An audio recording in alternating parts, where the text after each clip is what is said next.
Cultural Revolution was a massive political and social upheaval in China, launched by Mao Zedong in 1966. It lasted about 10 years and reshaped Chinese society, often violently. Why Mao started it? By the mid-1960s, Mao felt he was losing control inside the Communist Party. China was drifting away from strict communist ideology. His rivals were becoming too powerful. So he called for a revolution to purify China and bring it back to his vision of communism. The Red Guards and Youth Movement. Mao mobilized millions of young people, called the Red Guards, mostly students and teenagers. Given power to challenge authority, even teachers and parents carried Mao's little red book of quotes. They became the driving force of the revolution. Destroy the four olds. Mao urged people to eliminate old customs, old culture, old habits, old ideas. What this meant in reality: ancient temples, books, and art were destroyed. Scholars and intellectuals were attacked. Traditional Chinese culture suffered huge losses. That violence and struggle sessions.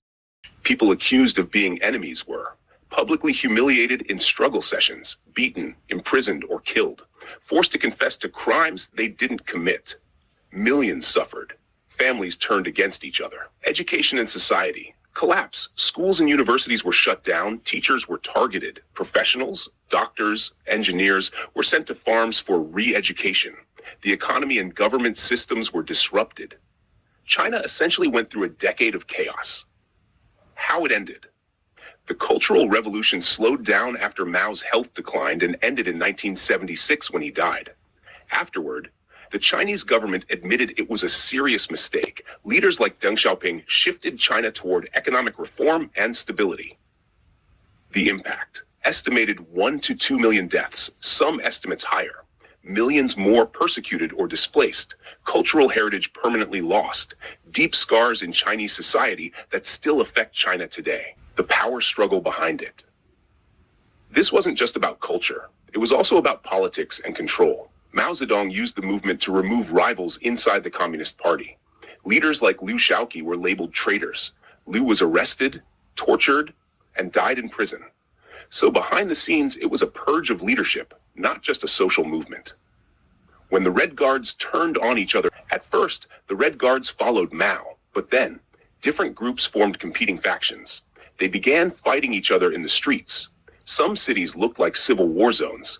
Eventually, the military had to step in to restore order. Sent down youth movement. Millions of city students were forced into the countryside, called rustication or re-education, supposed to learn from peasants. In reality, harsh labor, poverty, isolation. An entire generation lost education, careers, and opportunities. The role of Jiang Qing, Mao's wife. Jiang Qing became a major power figure. She controlled arts, movies, and theater. Only propaganda-approved performances were allowed. She later became part of the infamous Gang of Four, blamed for many of the worst abuses. Traditional music, literature, and art were banned or destroyed. Only revolutionary art was allowed. History itself was rewritten to glorify Mao. China didn't just lose people, it lost pieces of its identity. Personal stories, what it felt like. Many survivors describe being forced to denounce their own parents, living in constant fear of being accused, watching neighbors disappear overnight. It created a culture of fear, silence, and mistrust. Impact on China today. Even today in China, the topic is sensitive and tightly controlled. Many younger people learn very little about it. Older generations still carry emotional trauma. Deeper takeaway. The Cultural Revolution shows how a powerful leader can mobilize society emotionally. Youth movements can be used as political tools. Ideology, when taken to extremes, can destroy a nation from within. This wasn't just a revolution. It was a decade where a nation turned on itself, and the consequences are still felt today. By 1967 to 1968, things were so chaotic that the Kop People's Liberation Army had to step in. They took control of cities, factories, and schools. Many Red Guards were disbanded or suppressed. Ironically, Mao had unleashed chaos, then needed the military to regain control. Secret persecutions and mass killings. Beyond public violence, there were hidden atrocities. Entire villages were wiped out in places like Guangxi province. In some reported cases, there were even acts of cannibalism tied to political violence. Local officials often acted without oversight. making things worse. These weren't isolated incidents. Some regions saw systematic brutality, targeting of ethnic minorities. Outside, the Han Chinese majority suffered heavily. In Inner Mongolia, thousands were persecuted as separatists. In Tibet, monasteries were destroyed and monks targeted. In Xinjiang, Muslim communities faced repression. The revolution wasn't just political. It also hit cultural and ethnic identities. Government collapse. Many local governments simply stopped functioning. Rival factions claimed authority. Laws were ignored. Power often came from who had the loudest mob or weapons. China, in many areas, temporarily became ungovernable.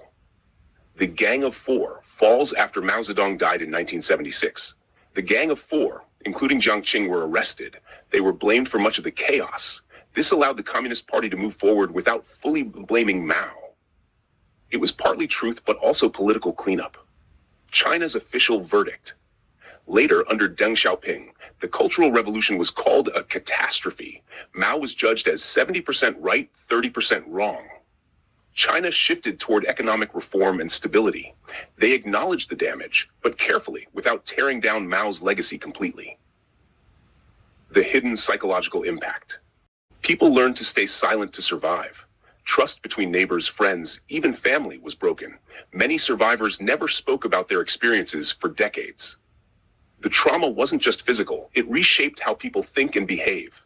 The Cultural Revolution shows what happens when ideology replaces truth and fear replaces trust. Society doesn't just break, it turns on itself.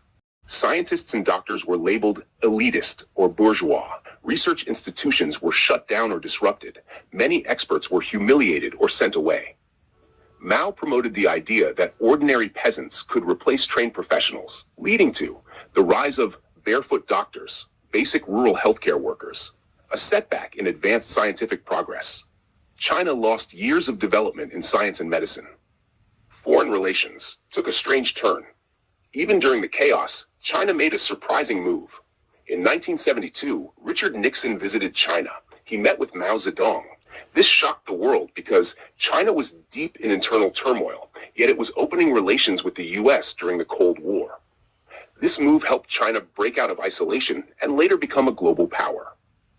Propaganda became reality. Mao's image was everywhere. Posters, books, songs. People were expected to quote him daily. Disagreeing, even slightly, could be dangerous. Over time, many people stopped questioning things. What the government said became, in practice, truth. Economic damage. Factories stopped or slowed due to political fighting. Skilled workers were removed. Production dropped in many areas. China's economy stagnated, setting it back years compared to other countries. A lost generation. An entire generation missed formal education, grew up in chaos and propaganda, had to rebuild their lives later. Many call them China's lost generation. Why it still matters today. In modern China, the government keeps tight control over information and history. Stability is prioritized to avoid anything like this happening again. Discussion of the Cultural Revolution is limited and sensitive. The Cultural Revolution wasn't just an event, it was a warning. When power goes unchecked, leaders can reshape reality. When fear spreads, people stop speaking truth. When youth are mobilized emotionally, society can spiral quickly. The Cultural Revolution didn't just try to change China's future. It tried to erase its past, control its present, and redefine truth itself. In the late 1970s to 1980s, writers began publishing stories about their suffering. This became known as scar literature. These stories revealed broken families, lost youth, emotional trauma. It was one of the first times people could publicly process what happened. Why Mao is still respected, despite everything. This part surprises a lot of people. Mao Zedong is still officially honored. His portrait still hangs in Tiananmen Square. He's seen as the man who unified China and ended foreign domination. So China's position is complicated. He made serious mistakes. But he also founded the nation. That's why you'll hear the idea. Open quote. Mao was right overall, but wrong in this period. Close quote. A government lesson. Stability above all. After the chaos, leaders like Deng Xiaoping took a different approach. Focus on economic growth instead of ideology. Avoid mass political movements. Maintain tight control to prevent instability. Modern China's system is heavily shaped by the fear of another cultural revolution. Silence inside families. Even today, many parents and grandparents don't talk about it. Some feel shame, others fear reopening wounds. So the history is not just politically sensitive, it's personally painful.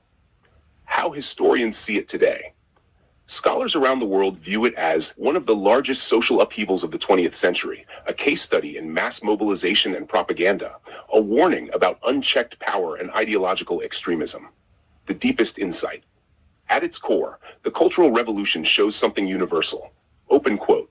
A society doesn't collapse overnight. It unravels when truth is replaced by loyalty and fear replaces independent thought. Close quote. The Cultural Revolution didn't just change China. It revealed how fragile any society can be when power goes unquestioned and truth becomes dangerous. Not everyone was jailed or killed. Many were. Sent to remote villages or labor camps, cut off from their families for years, forced into hard labor under surveillance. It created a system of internal exile. You were still in China, but your life was effectively erased. The role of local leaders, not just Mao. While Mao Zedong started it, much of the violence depended on local officials. Some areas were more brutal than others. Personal grudges were often disguised as political accusations. So the experience of the Cultural Revolution varied widely depending on where you lived. Family trees, ancestral records, and heirlooms were destroyed. People hid or burned their own history to avoid being targeted. This meant many Chinese families lost track of their roots forever. Language and thought control. Certain words and ideas became dangerous to say. People learned to speak in approved political language. Even private conversations were guarded. Over time, this shaped how people thought, not just what they said. Rehabilitation after the chaos. After 1976, many victims were officially cleared of wrongdoing. Families received apologies or restored reputations. But lost years, careers, and lives could never be recovered. There isn't really an end to learning about the Cultural Revolution because it affected hundreds of millions of people. Every family could have a different story. New research and personal accounts still emerge today. The Cultural Revolution wasn't just about power. It was about rewriting a nation's identity, and the cost was paid in truth, culture, and human lives. China was largely closed off to the world. Foreign journalists had limited access. Much of what the world knew came from propaganda or scattered reports. At the same time, China was dealing with the Sino-Soviet split, even leading to border clashes in 1969. Near collapse at the top. Even Mao's inner circle wasn't safe. Lin Biao, once Mao's chosen successor, fell out of favor. In 1971, he allegedly tried to flee after a failed plot. He died in a mysterious plane crash. This showed that even the highest-ranking leaders could suddenly become enemies. Religion under attack. Buddhism, Christianity, Islam, and traditional beliefs were all targeted. Temples, churches, and mosques were closed or destroyed. Religious leaders were persecuted. The goal was to replace religion with loyalty to the state and Mao. The numbers problem. One of the hardest parts. Exact numbers of deaths and victims are still debated. Estimates range from 1 million to several million deaths. Tens of millions persecuted. Why the uncertainty? Records were destroyed. The government tightly controls historical data. Why it keeps coming up in history? Historians still study it because it shows how fast a society can shift when mass emotion is mobilized, how institutions, schools, courts, government can collapse under pressure, how difficult it is to rebuild trust afterward. It's not just about China. The Cultural Revolution is often used as a global warning. Any country, if pushed far enough, can face internal breakdown. Charismatic leadership plus fear plus ideology equals dangerous mix. Truth can become secondary to loyalty. Even though Mao Zedong started it, some historians argue he lost control of events he unleashed. Others say he allowed chaos deliberately to keep power calm. The truth is likely in between. Mao directed the movement, but couldn't fully control its consequences. 2. Blame. Mao versus the system. After 1976, China had to decide, was it just Mao's fault or a failure of the entire political system? The official line, Mao made serious mistakes, but the system itself remained valid. This allowed China to move forward without collapsing politically. 3. Why did ordinary people participate? This is one of the deepest questions. People weren't all forced. Many actively joined in.